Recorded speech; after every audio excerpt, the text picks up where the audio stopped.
वो option trading, वो पहले जो 30% आता वो तो सिर्फ प्रॉफिट पे जाता। सरकार ने दिमाग लगाया कि सरवा इसके लॉस से भी निकालो पैसा, तो अब आपके लॉस से भी निकाला जाएगा डबल। बजट 2024 देखो, सिर्फ बताऊंगा नहीं, समझाऊंगा भी, सिखाऊंगा भी कि बजट होता क्या है। आप बजट का भी अगर नहीं जानते हो तो फिर भी आज के सेशन से आपको सब कुछ समझ में आएगा। और इतना ही नहीं, आपको इस बजट में, अभी जो बजट आया आज, तो उस बजट में क्या क्या हुआ वो सब भी समझ में आ जाएगा। मेरा मतलब कहने का पर्पस ये है कि आपने आज तक भले कोई बजट ना देखा हो, फिर भी आपको ये समझ में आएगा। आप मेरी यूएसपी जानते हो कि मुझे समझाना आता है। तो आज जो हम बात करने वाले हैं, बजट क्या है और कितनी बार होता है ये, इसे आम आदमी को फायदा क्या होता है वो भी हम बात करेंगे। इसे समझना इतना मुश्किल क्यों है, जो कि हम आज हम आसान करने वाले हैं।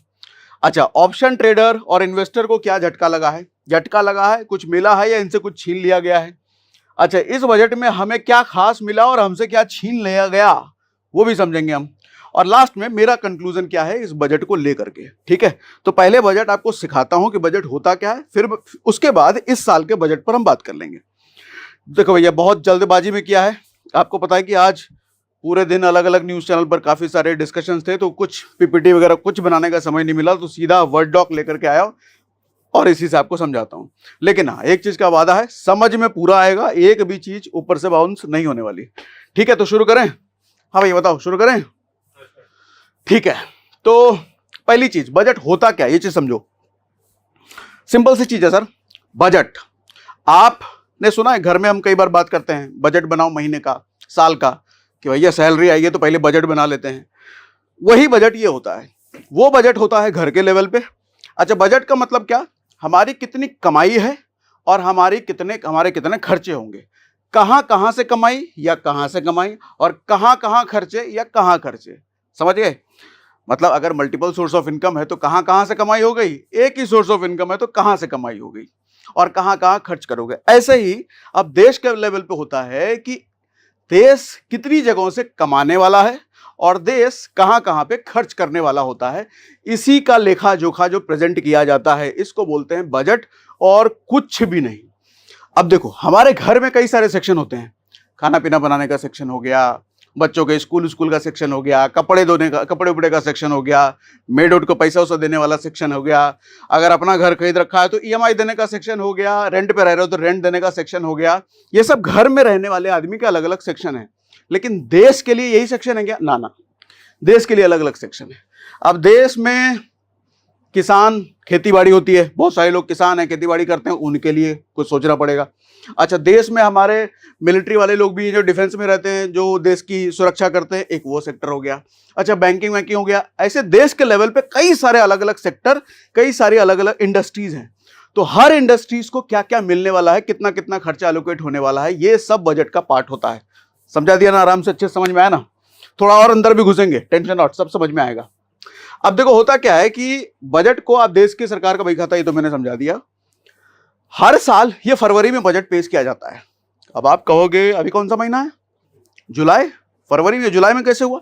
वो इसलिए कि जिस साल देश में जनरल इलेक्शन होता है, अभी देखो इस साल इलेक्शन हुआ और या आम चुनाव होते हैं, उस साल देश में दो बजट पेश किए जाते हैं।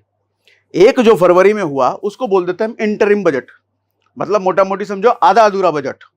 और दूसरा जो अभी हुआ इसको हम बोल देते हैं फुल बजट, मतलब यही डिटेल बजट है भैया। हालांकि ये हर साल होता है बजट, हर साल फरवरी में पेश किया जाता है, लेकिन इस साल जो फरवरी में पेश किया गया उसको फुल बजट ना बोल के इंटरिम बजट इसलिए बोल दिए क्योंकि इसी साल चुनाव भी हुआ। तो चुनाव होने के बाद, क्योंकि अब उसको इंटरिम बजट इसलिए बोले, चुनाव के बाद कोई गारंटी नहीं है ना कि बीजेपी आएगी कि कौन आएगी, तो इसलिए उसको इंटरिम बोल दिया। लेकिन हर साल जो फरवरी में होगा उसको फुल बजट ही बोलते हैं। तो फरवरी में चुनाव से पहले वर्तमान सरकार इंटरिम बजट को लेकर के आती है, चुनाव से पहले। अगले साल कोई चुनाव नहीं होने वाला तो उसको इंटरिम बजट नहीं बोलेंगे। देखो, आगे बजट पर डिटेल बात करने से पहले एक छोटी सी अनाउंसमेंट है। अब बात यह है कि हम भारतवासियों को फ्यूचर की प्लानिंग करनी नहीं आती, जिसकी वजह से आगे भविष्य में फंसते हैं। अभी देखा होगा आपने 2024 में एआई ना आने की वजह से बहुत मास लेवल पे ले ऑफ हुआ है। अब ऐसे सिनेरियो में आपका एआई सीखना बहुत जरूरी बन जाता है। एक रिसोर्स जो आप यूज कर सकते हैं वो है 3 घंटे की एआई की और चैट जीपीटी की वर्कशॉप। वैसे तो यूजुअली ये पेड वर्कशॉप होता है, लेकिन हमारे खास व्यूअर्स के लिए, पहले 1000 व्यूअर्स के लिए ये वर्कशॉप बिल्कुल फ्री है। इस वर्कशॉप की मदद से आप 20 से ज्यादा एआई टूल सीख सकते हैं, जिससे आपके लिए बहुत आसान हो जाएगा जॉब हंटिंग करना, एआई की मदद से रिज्यूमे बनाना और कॉम्प्लेक्स डेटा को सिंप्लीफाई करके एनालाइज करना, और यहां तक कि पर्सनल ब्रांडिंग भी एआई की मदद से कर सकते हो आप। ऑलमोस्ट 10 लाख से ज्यादा लोगों ने इस वर्कशॉप को अटेंड किया है और अपनी करियर को नेक्स्ट लेवल पर लेकर के गए हैं, और उन लोगों ने इसे 5 आउट ऑफ 5 रेट भी किया है। तो चाहे आप किसी भी डिपार्टमेंट से हो, आईटी से हो, सेल्स से हो, मार्केटिंग से हो, एचआर से हो, ऑपरेशन से हो, ये वर्कशॉप आपके लिए है। पहले 1000 व्यूअर्स जो डिस्क्रिप्शन में दिए हुए लिंक पर क्लिक करके अपने आप को रजिस्टर करेंगे, उनके लिए वर्कशॉप बिल्कुल फ्री है। तो जरूर रजिस्टर कीजिए ताकि आप एआई की रेस में पीछे ना छूट जाएं। चलो अब अपने आते हैं वापस अपने मुद्दे पर, बजट पर। अब जरा समझते हैं कि सरकार की कमाई होती कहां से। पहले कमाई समझेंगे तब तो खर्चे समझेंगे। पहले ये समझ लेते हैं कहां से सरकार कमाती है। हम तो नौकरी चाकरी धंधे पानी से कमा लेते हैं, सरकार कहां से कमाती है? सरकार की पहली कमाई है डायरेक्ट टैक्सेस से, हम और आप जो टैक्स देते हैं, ठीक है। दूसरा होता है, अच्छा डायरेक्ट टैक्स से मतलब इनकम टैक्स हो गया, कॉर्पोरेशन टैक्स हो गया, कैपिटल गेन टैक्स हो गया, हम जो शेयर खरीदते बेचते हैं उस पर जो टैक्स लगता है ना, म्यूचुअल फंड रिडीम करते हैं उस पर जो टैक्स लगता है, ये सब टैक्स हो गया डायरेक्ट टैक्स। वेल्थ टैक्स हो गया। उसके बाद होता है इनडायरेक्ट टैक्स। इनडायरेक्ट टैक्स क्या हो गया भैया? हमने ये खरीदा, हमने ये खरीदा, हमने ये खरीदा, हमने ये खरीदा, हमने ये खरीदा, कुछ भी खरीदा, हर चीज के पीछे टैक्स लिखा होता है। आपको कुछ भी बिना टैक्स के नहीं मिलता। अच्छा कुछ लोग कहते हैं ना हम तो टैक्स देवे नहीं करते हैं भैया। अरे भैया बिस्किट भी अगर खाते हो तो आपको उस पर भी टैक्स लगता है। तो हर चीज पे टैक्स लगता है, इसी को कहते हैं इनडायरेक्ट टैक्स। ये किसके पास जाता है? ये भी सरकार के पास गया। उसके बाद होता है गुड्स एंड सर्विसेज, यानी कि जीएसटी जिसको कहते हैं, कस्टम ड्यूटी, एक्साइज ड्यूटी, ये सब भी सरकार के पास गया। उसके बाद होता है नॉन टैक्स रेवेन्यू, ये होता है पीएसयू से होने वाली कमाई। अब आप कहोगे ये क्या है? सर पंजाब नेशनल बैंक सरकारी बैंक है ना, तो सरकारी बैंक का मतलब किसके पास कमाई जाएगा? समझ गए? एलआईसी सरकारी इंश्योरेंस कंपनी है, किसके पास कमाई जाएगी? समझ गए ना? ऐसी जितनी भी सरकारी कंपनियां हैं। अच्छा कुछ सरकारी कंपनियां ऐसी होती है जो कि पूरा का पूरा सरकार का ही हिस्सा होता है, कुछ में सरकार का थोड़ा हिस्सा होता है। तो जितना हिस्सा होता है उसकी कमाई सरकार के पास जाती है, इसी को पीएसयू से होने वाली कमाई हमने बोल दिया। डिविडेंड्स हो गया, विनिवेश हो गया, मतलब कई बार सरकार अपनी कंपनियां बेचती भी है तो उससे हुई कमाई। तो ये सब सरकार की मोटी मोटी कमाई है। उसके बाद बोरोइंग, वो उधार जो सरकार मार्केट से उठाती है उससे भी कमाई होती है। मार्केट जैसे बॉन्ड एंड सिक्योरिटीज, आप डेट फंड जानते हो, गवर्नमेंट बॉन्ड्स होते हैं, उससे भी सरकार की कमाई होती है। और कहां से होती है? अच्छा ये तो हो गया मोटा मोटी सारी कमाई, ठीक है। इसके अंदर घुसोगे तो बहुत सारे अंदर चीजें निकल जाएंगी जहां से सरकार कमाती है। हमने मोटा मोटा ये डिस्कस कर लिया कि सरकार यहां से कमाती है, ठीक। अच्छा अब सरकार कहां खर्च करती है, जरा ये समझो। सर सरकार खर्च करती है सोशल सेक्टर पर, यानी कि एजुकेशन, सरकारी स्कूल, हेल्थ, रूरल डेवलपमेंट, जो हम जानते हैं, इंफ्रास्ट्रक्चर सेक्टर, रोड बनवाती है, railway, airport, energy, defence sector पे आप देखते हो मिलिट्री में एयर गन, ये वो, लोगों की सैलरी, सब्सिडीज हो गया, फर्टिलाइजर, फूड, फ्यूल, ये सब, एडमिनिस्ट्रेटिव एक्सपेंसेस, ये सब मैं मोटा मोटी जल्दी जल्दी खींचता हूं, ठीक है। और ग्रांट्स एंड एड्स जो कि प्रदेशों को विकास के लिए पैसा मिलता है, तो यहां बेसिकली सरकार खर्च करती है, ठीक है। तो ये मोटा मोटी सेक्टर है सरकार जहां से कमाती है और जहां खर्च करती है। अब समझते हैं कि भैया ये जो बजट इस साल का आया है उसमें क्या क्या होने वाला है, हमें क्या मिलेगा, हमसे क्या छीन लिया गया, क्या क्या घटना हुई है, सब कुछ। पहली चीज जो सबसे बड़ा मुद्दा होता है भैया, नौकरी, रोजगार मिलना। तो उसके लिए इस बार काम हुआ है। इंटरिम बजट की तरफ वित्त मंत्री निर्मला सीतारमण ने बताया कि इस बजट को बेसिकली गरीबों के लिए, महिला के लिए, युवा के लिए और अन्नदाता यानी कि किसानों का बजट बताया गया है, क्योंकि इस बजट में इन सब को कुछ ना कुछ दिया गया है। क्या दिया गया है समझो। नौकरी और स्किलिंग पर जोर दिया गया है। 2 लाख करोड़ रुपए अलॉट किए गए हैं, जिससे देश में करीब 4 करोड़ युवा को फायदा होगा। कैसे फायदा होगा अब ये समझते हैं। इसके साथ ही 1 करोड़ से ज्यादा युवा को सरकार टॉप 500 कंपनियों में इंटर्नशिप का मौका देगी। अब ये समझिए ध्यान से, जितनी बड़ी बड़ी कंपनियां हैं, टॉप की जो 500 कंपनियां हैं, एक समस्या होता है ना, आदमी पढ़ाई लिखाई कर चुका है, उसकी जॉब नहीं लग रही है, तो अब सरकार इनिशिएटिव लेगी कि इनको टॉप की 500 कंपनियों में एटलीस्ट इंटर्नशिप करने का मौका मिले। इंटर्नशिप क्या होता है? जॉब से पहले काम वाम करके एक्सपीरियंस। इंटर्नशिप में आपको सैलरी नहीं, स्टाइपेंड मिलता है, मतलब सैलरी से थोड़ा कम पैसा, ठीक है। तो ये सरकार आपके लिए व्यवस्था करने वाली है। लेकिन हाँ, इसमें ध्यान रहे, निकम्मों, नक्कारों, नल्लालों को नहीं मिलने वाला, ये जो लायक है सिर्फ उन्हीं को मिलेगा, ठीक। ये ध्यान रखिएगा। ऐसा नहीं कि हम मुंह उठा करके पहुंच जाए, हमको दे दो भाई, नहीं मिलेगा, कान पकड़ के मरोड़ करके भगा दिया जाएगा, ठीक। ये भी है। उसके बाद क्या भैया, 500 कंपनियों में इंटर्नशिप का। अच्छा, इंटर्नशिप जब करोगे तो 5,000 रुपए आपको महीना सरकार देगी, इसके साथ ही वन टाइम 6,000 रुपए भी देंगे। पहली बार नौकरी पाने वाले युवा को 15,000 रुपए हर महीने 3 महीने तक उनके अकाउंट में देने का वादा। अब ये भी समझिए, पहली बार नौकरी, इंटर्नशिप अलग चीज है, नौकरी अलग चीज है। जिनको नौकरी लग गई, 1 लाख से कम की सैलरी उनकी है, उनको सरकार 15,000 रुपए हर महीने देगी 3 महीने तक। अब सवाल यह उठता है कि भैया हम किराने की दुकान पे नौकरी करने चले जाएं और क्या हमको 15,000 रुपए दे देगी 3 महीने तक? ऐसा नहीं होगा। तो होगा ये उस कंपनी में जो कि ईपीएफ एम्प्लॉय का काटती है, ईपीएफओ में रजिस्टर्ड है, सिर्फ उनको। अब ईपीएफओ में रजिस्टर्ड कौन सी कंपनी होती है? जिस भी कंपनी में 20 से ज्यादा एम्प्लॉय हैं, उस कंपनी को ईपीएफ में रजिस्टर करवाना पड़ता है। यानी कि एक ऐसी कंपनी जिसमें 20 से ज्यादा लोग काम कर रहे हैं, ठीक। जॉब क्रिएटर है, उनको भी सरकार से मदद देने का वादा हुआ है। अब इसमें यह समझिएगा कि 3500 रुपए, होता क्या है कि ईपीएफ में जितना पैसा आपका जमा होता है उतना ही पैसा कंपनी का भी जमा होता है। अकाउंट आपका है। अगर कंपनी के अगर आपके अकाउंट से 2,000 रुपए कट रहे हैं तो कंपनी भी उसी अकाउंट में 2,000 रुपए डालती है और फाइनली उस टोटल 2,000, 4,000 पर हक किसका है? आपका। तो होता क्या है कि जो कंपनी 2,000 डालेगी ना, कंपनी वाला पार्ट, वो कंपनी अपनी जेब से नहीं डालेगी, सरकार देगी उनको। तो ये 3500 रुपए तय किया गया है, वो भी 2 साल तक कंपनी की तरफ से डाला जाएगा। तो यानी कि एम्प्लॉय की तरफ से भी एनकरेजमेंट है कि भैया आपको अगर नौकरी मिलती है तो हम सपोर्ट करेंगे, नौकरी के लायक बनो, नौकरी लो, और साथ में नौकरी देने वाले को भी फायदा दिया जा रहा है, ठीक। इसके साथ ही मैन्युफैक्चरिंग सेक्टर में जॉब क्रिएशन के लिए ये 4 साल तक लागू होगा, मतलब मैन्युफैक्चरिंग के अलावा 2 साल और मैन्युफैक्चरिंग सेक्टर में 4 साल, ठीक। अच्छा, ये तो था जॉब क्रिएटर और जॉब मांगने वालों क्या बोलेंगे, जॉब मांगर, जो भी बोलोगे आप समझ लेना। स्टार्टअप कल्चर को और बढ़ावा देने के लिए एंजल टैक्स खत्म किया गया है। अब एंजल टैक्स क्या होता है? एक नई कंपनी एक नया आइडिया पे जो काम कर रही है, जिसपे कोई भरोसा नहीं करता, जिसको बैंक भी लोन नहीं देती, वहां पर कोई आदमी आता है जो कहता है कि भैया हमको तुम्हारे आइडिया भरोसा है, तुम हमसे पैसा ले लो। अब उस आदमी ने, अब मान लो मैंने 1 लाख रुपए डाले उस कंपनी में और वो कंपनी बड़ी होकर के 10 लाख रुपए मेरा फायदा बन गया। अब जो 9 लाख रुपए है उस पर मेरे को 30% टैक्स देना होता था। अब सरकार कह रही है कुछ नहीं देना, मारो गोली 30% को, अपना पूरा का पूरा पैसा ले जाओ। तो इसका मतलब सोचिए क्या होगा, ये जो स्टार्टअप करने वाले लोग हैं उनको मदद करने वाले ज्यादा लोग आएंगे, क्योंकि उनको टैक्स से राहत दे दी गई पूरी तरीके से। मतलब जिनको बैंक भी कुछ नहीं दे रहा है, उनको अगर आप हेल्प करते हो तो आपको टैक्स में पूरी तरीके से छूट, यानी कि स्टार्टअप कल्चर को बढ़ावा दिया जा रहा है और ये बहुत अच्छी चीज है। एंजल टैक्स, अच्छा ये तो मैंने समझाई दिया, कहीं ना कहीं 30% भारी।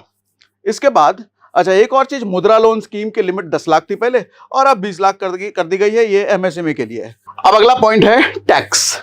देखो टैक्स में 2 रेजिम चलती हैं, old regime, new regime. Old regime में तो कोई बदलाव नहीं है, न्यू रेजिम में थोड़ा सा बदलाव है। हालांकि जो बदलाव है वो अच्छा बदलाव है कि बुरा बदलाव है, ये बहुत सारे लोग कंफ्यूज हैं। तो मैं चाहता हूं कि टैक्स पर एक डेडिकेटेड वीडियो अलग से करेंगे और उसमें पूरा टैक्स समझाएंगे और ये पार्ट भी कवर करेंगे। तो मैं फिलहाल के लिए इतना समझो कि टैक्स में कोई ज्यादा बदलाव नहीं हुआ है, 54 का डिफरेंस आया है, वो भी नए वाले रेजिम में, और ज्यादा कुछ नहीं है। मतलब ऐसा कुछ नहीं, ये समझना बहुत बड़ा राहत मिल गया, राहत हुआ कुछ नहीं मिला है, वैसे ही चल रहा है, वैसे ही चल रहा है जैसे पहले चल रहा था। डिटेल में किसी और में इसको समझाऊंगा। अब हमारा फेवरेट टॉपिक, स्टॉक मार्केट के ट्रेडर के लिए क्या हुआ। सर पहली चीज तो कैपिटल गेन टैक्स में सरकार ने बड़ा बदलाव किया है। कैपिटल गेन टैक्स क्या होता है? आपने अगर किसी शेयर में इन्वेस्ट कर रखा है 1 लाख रुपया, ठीक, आपका वो 1 लाख रुपया, मतलब चलो 1 ही लाख रुपया हमने मान लिया, 1 लाख रुपया आपने इन्वेस्ट किया और आपका कैपिटल गेन वो शेयर हो गया 1,20,000 रुपए। तो 20,000 रुपये आपकी कमाई हो गया ना, तो 20,000 पर कितना टैक्स लगेगा? कुछ नहीं लगेगा। इसी तरीके से रूल ये है कि आपका पहले ये रूल था कि ये जो 20,000 की कमाई है, 1 लाख तक की भी कमाई होती है तो आपको कोई टैक्स नहीं देना। अब नया रूल ये है कि 1,25,000 तक की भी कमाई होती है किसी भी तरीके से तो आपको कोई टैक्स नहीं देना। लेकिन 1,25,000 से 1,26,000 जैसे ही हो गया तो आपको अब टैक्स देना है। कितना टैक्स देना है? 12.5%। पहले कितना टैक्स देना होता था सर? पहले देना होता था सिर्फ 10%। तो यानी कि अब टैक्स ज्यादा लेगी गवर्नमेंट। हाँ, टैक्स ज्यादा लेगी। 1 लाख तक की छूट थी पहले कि 1 लाख का प्रॉफिट आप कमा रहे हो तो कोई टैक्स मत देना। अब बोल रहे हैं कि 1.25 लाख का छूट ले लो, 1.25 लाख तक कोई टैक्स मत देना, लेकिन उसके बाद ज्यादा टैक्स देना। पहले 10, अब 12। अब सही है ये गलत है, समझाता हूं। देखो 2018 में ये रूल आया था कि 1 लाख पर कोई टैक्स नहीं, 1 लाख की कमाई पर, 1 लाख के प्रॉफिट पर। हम बैठे हैं 2024 में। सर इस 6 साल में न जाने कितनी चीजों की कीमत दोगुनी हो गई और तिगुनी हो गई, और टैक्स में हमारे को 1 लाख का सिर्फ 1.25 लाख किया गया है। तो ये तो नाम मात्र है फिर तो ये चीज मेरे को हजम नहीं हुई। ये मेरे हिसाब से घटिया है, फालतू है, ठीक है। और ऊपर से आपका 10% का 12.5% भी कर दिया गया, तो इसके मैं फेवर में नहीं हूं। हालांकि ऊपर जितनी चीजें मैंने बताई वो सब चीजें बहुत अच्छी है, लेकिन ये चीज बिल्कुल 2 कौड़ी की है, ठीक। उसके बाद लॉन्ग टर्म कैपिटल गेन्स में जहां 1 लाख से बढ़ाकर 1.25 लाख, ये तो हमने बता दिया।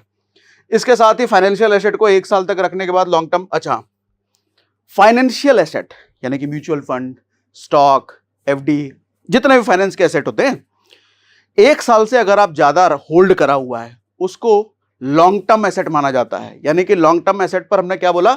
12%, 1.25 लाख से ऊपर अगर कमाई है तो। शॉर्ट टर्म एसेट किसको बोलते हैं? 1 लाख से पहले किसी को आप छोड़ रहे हो। म्यूचुअल फंड कराया, 1 साल से पहले, 1 लाख से पहले विड्रॉ कर रहे हो। स्टॉक में इन्वेस्ट किया, 1 साल से पहले विड्रॉ कर रहे हो। तो शॉर्ट टर्म में आपने जो भी कमाई की है उस पर पहले लगता था 15%, अब लगेगा 20%, ठीक। ये अच्छा है क्या? मुझे नहीं लग रहा। ये भी 2 कौड़ी का आइडिया है, ठीक है। मतलब ये समझो कि स्टॉक मार्केट के बड़का बड़का गाछ गिरा दिया गया है। ऐसा है तो है, अब क्या करोगे, ठीक है। फाइनेंशियल एसेट पर लगने वाले ये तो हमने गिरा दिया। अच्छा हाँ भैया, बड़ा मुद्दा, फ्यूचर एंड ऑप्शंस जितने वो थे ना, 30% आने वाला है। 30% तो नहीं आया है, लेकिन मुझे लग रहा है घुमा फिरा करके चुपके से आपसे बहुत कुछ ले लिया गया और आपको पता भी नहीं चला। समझो कैसे होता है सर। फ्यूचर्स और ऑप्शंस में एक टैक्स लगता है, सिक्योरिटी ट्रांजैक्शन टैक्स। मैक्सिमम लोगों को ये पता भी नहीं होगा किधर लगता है, भैया कहां लगता है, हमने तो देखा ही नहीं आज तक, क्योंकि आपके स्टेटमेंट में दिखता नहीं है। आप जब ट्रेड स्क्वायर ऑफ करते हो वहां दिखता नहीं है। ये पीछे कहीं जब पूरा डाउनलोड करोगे ना स्टेटमेंट, तब उधर एसटीटी लिख करके आएगा। सर पहले ये लगता था 0.01 कुछ परसेंटेज के आसपास, अब हो गया है 0.02 कुछ परसेंटेज के आसपास। यानी कि 60% के आसपास एसटीटी बढ़ गया। अब आपका यहां पे कंसर्न हो सकता है कि किसके लिए अच्छा है, किसके लिए बुरा है, क्या करें। 60% तो बहुत ज्यादा हो गया। देखो सर, एसटीटी तो आपका पहले भी लगता था, अब 60% ज्यादा लगेगा। जो पोजिशनल ट्रेडर होते हैं, आज पोजीशन बनाया, 1 हफ्ते बाद स्क्वायर ऑफ करेंगे, 2 हफ्ते बाद स्क्वायर ऑफ करेंगे, उनका तो एक बार एसटीटी लगेगा, तो उनके लिए ज्यादा नहीं खलेगा।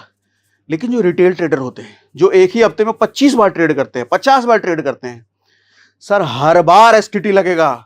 और मजे की बात समझो, टैक्स अगर आता ना 30% वाला, तो आपके सिर्फ प्रॉफिट पे लगता 30%, लेकिन एसटीटी आपके लॉस पे भी लगेगा। मतलब सरकार ने ज्यादा चालाकी कर दी। वो ऑप्शन ट्रेडिंग, वो पहले जो 30% आता वो तो सिर्फ प्रॉफिट पे जाता। सरकार ने दिमाग लगाया कि सरवा इसके लॉस से भी निकालो पैसा, तो अब आपके लॉस से भी निकाला जाएगा डबल क्या, 60%, ठीक है। फ्यूचर, चलो ये मैंने समझा दिया। अच्छा, एक और बड़ा मुद्दा आया है भैया, बिहार के लिए बड़ा खास है। लगभग 26,000 करोड़ का फंड सिर्फ सड़कों के लिए दिया गया है बिहार के लिए। और चलो ये सब तो है, एक्सप्रेसवे वगैरह ये सब है, लेकिन सबसे अच्छी बात मुझे ये जो लगी, नालंदा विश्वविद्यालय, हमारा धरोहर जिसको वो खिलजी ने जला दिया था, उस पर दोबारा से काम शुरू हो गया है और उसको विश्व के लेवल पर एक टूरिस्ट प्लेस बनाने के लिए अच्छा खासा फंड उसमें किया जा रहा है। तो बिहार में टूरिज्म डेवलप करने के लिए, जैसे बोध गया है, काफी सारी चीजें हैं घूमने फिरने की, उसमें नालंदा को सबसे ज्यादा प्राइमरी बनाया जा रहा है। तो ये बहुत अच्छी चीज मुझे लगी। दिल से खुशी हुई ये वाला स्टेप देख करके। उसके बाद मैं क्या कहता हूं भैया, 4.5% ऑफ जीडीपी, ये क्या है ये समझो। फिस्कल डेफिसिट समझते हो? फिस्कल डेफिसिट क्या होता है? मैं 100 रुपए कमाता हूं और 125 रुपए मेरे घर का खर्चा है, तो 25 रुपए में नेगेटिव में हो ना। मैं 1000 रुपए कमाता हूं, 1500 रुपए मेरे घर का खर्चा है, तो 500 रुपए मेरा फिस्कल डेफिसिट हो गया। ऐसे देश के लेवल पे देश कितना कमा रही है और देश कितना खर्च कर रही है, अब उसका कैलकुलेशन जीडीपी के हिसाब से होता है। 4.9% ऑफ जीडीपी, जीडीपी समझते हो? नहीं समझते? चलो वैसे समझा सकता हूं, लेकिन अभी समझाऊंगा तो वीडियो बहुत लंबा हो जाएगा। आप कमेंट बॉक्स में बताओ अभी के अभी, अगर जीडीपी समझना है तो करीबन 15 से 20 मिनट का वीडियो पूरा जीडीपी बनाऊंगा, जीडीपी एकदम खोल के समझाऊंगा। फिलहाल ये समझो कि 4.5% of total GDP percent of GDP fiscal deficit का टारगेट गवर्नमेंट में किया है। मतलब हम कह रहे हैं कि हम तो लॉस में तो है ही हैं, हम इतना % लॉस में करेंगे जो कि अच्छा है, ठीक है। मतलब फिस्कल डेफिसिट कम हुआ है, मतलब जो ज्यादा कर्जा था अब कम हुआ है, सरकार उसको और कम करने का टारगेट ले रही है। इसका मतलब सरकार एक बैलेंस बनाने की कोशिश कर रही है, ठीक है। और ये समन्वय कहीं ना कहीं बजट में देखने को मिला है। हाँ ठीक है, हो सकता है कि आज हमें कुछ ज्यादा नहीं मिला, लॉन्ग खास तौर पर जॉब क्रिएशन, हाँ जॉब क्रिएशन पर जोर दिया गया है जैसा मैंने ऊपर बताया आपको। लेकिन एक बात यह भी, टैक्स पेयर निराश हुए हैं। हाँ निराश तो हुए हैं, काहे कि बजट आने से पहले सबसे ज्यादा यही चर्चा था कि टैक्स में क्या मिलेगा, टैक्स में क्या मिलेगा। टैक्स में मिल गया बाबा जी का ठुल्लू, कुछ नहीं मिला। दुनिया भर की बातें हो गई लेकिन टैक्स कुछ नहीं। न्यू रिजीम के नाम पर के थोड़ा सा टुनटुना हिला दिया गया है, उस टुनटुने की बात हम डिटेल में करेंगे कभी। लेकिन एक बात ये भी, टैक्स से हो गया, इन्फ्लेशन लगातार बढ़ रही है। अच्छा अब मेरा कंक्लूजन क्या है, बजट अच्छा है बुरा है? देखो भैया आप एक चीज समझिएगा, आज न्यूज चैनल्स पर भी मैं ये बात बोल रहा था, कोई भी बजट होता है ना, सरकार का लक्ष्य और आम आदमी की उम्मीदों के बीच का सामंजस्य होता है। ऐसा कभी भी नहीं हो सकता कि हर आदमी को बजट अच्छा लग जाए, और यह भी कभी नहीं हो सकता कि हर आदमी को बजट खराब लग जाए। कुछ लोगों को बजट खराब लगेगा, कुछ लोगों को बजट अच्छा लगेगा। किन लोगों को खराब लगेगा? मेरी उम्मीद सरकार से ये थी, पूरी नहीं हुई तो बजट बेकार है। अच्छा किसी की उम्मीद ये थी, पूरी हो गई तो बजट बहुत अच्छा है। और ये भी होता है कि कई बार बजट का इंपैक्ट हमको इमीडिएटली नहीं दिखता, कुछ सालों बाद दिखता है। जैसे जब जीएसटी आया था तो लोगों ने विरोध किया था, लेकिन आज समझ में आता है जीएसटी से कितना बड़ा कलेक्शन सरकार के पास आया है। जो पैसा सरकार इंफ्रा को डेवलप करने में लगा सकती है, सड़कें उड़ के बनेंगे तो किसको फायदा मिलेगा? हम ही को फायदा मिलेगा ना। तो आदमी इमीडिएट इफेक्ट की तरफ सोचता है, मुझे इमीडिएटली फायदा क्या मिल रहा है, लेकिन ऐसा नहीं होता। इमीडिएटली फायदा कुछ चीजों में मिल सकता है, लेकिन मैक्सिमम चीजें इसलिए बनाई जाती हैं कि आपको बाद में फायदा मिले। घुमा फिरा के देश तो हमारा है ना, देश में किसी भी तरह का काम होगा तो इसका डायरेक्ट फायदा या इनडायरेक्ट फायदा हमको मिलने ही वाला है, ठीक है। तो मेरे हिसाब से ये बजट उनके लिए जो लोग इमीडिएट फायदा देख रहे हैं सिर्फ टैक्स के पर्सपेक्टिव से, उनके लिए बजट सबसे घटिया है, सबसे बेकार है, सबसे वाहियात है। लेकिन जो लोग देश में थोड़ा सा एंटरप्रेन्योरशिप, स्टार्टअप, कॉर्पोरेट की बात करते हैं, कॉर्पोरेट को बढ़ता हुआ देखना चाहते हैं, एम्प्लॉयमेंट बढ़ता हुआ देखना चाहते हैं, उनके लिए बजट बहुत अच्छा है। अच्छा एक बात यह भी हुई कि इस बजट में डिफेंस में बात नहीं हुई है।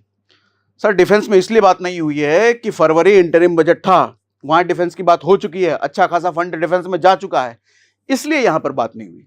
तो एक ही साल में 2-2 बजट आए हैं, तो 2-2 बार अलग अलग, और वैसे भी ये साल अब खत्म होने वाला है, फरवरी दोबारा कुछ महीनों बाद आ जाएगा। तो मुझे लग रहा है फ्रेश बहुत सारी बातें आपको सुनने को मिलेगी अगले साल के फरवरी में, ठीक है। तो इतनी बात मेरी समझ में आई। बजट से कुछ सवाल अगर निकल रहा है तो सवाल मुझे जरूर लिखो, क्योंकि मैं अगले 2-3 दिन तक मूड में हूं थोड़ा टैक्स, जीडीपी ये सब आपको खुल के समझाने का। तो आपके सवाल मैं तुरंत लेने वाला हूं। तो जल्द से जल्द हमें अपने कमेंट में अपने फीडबैक जरूर बताइए। कुछ सवाल है तो भी जरूर लिखो, क्योंकि अभी 3-4 दिन तक इसी रिलेटेड हम वीडियो करने वाले हैं। जीडीपी समझाऊंगा, टैक्स समझाऊंगा, वो भी आपके डिमांड पर, अगर कमेंट आता है तो।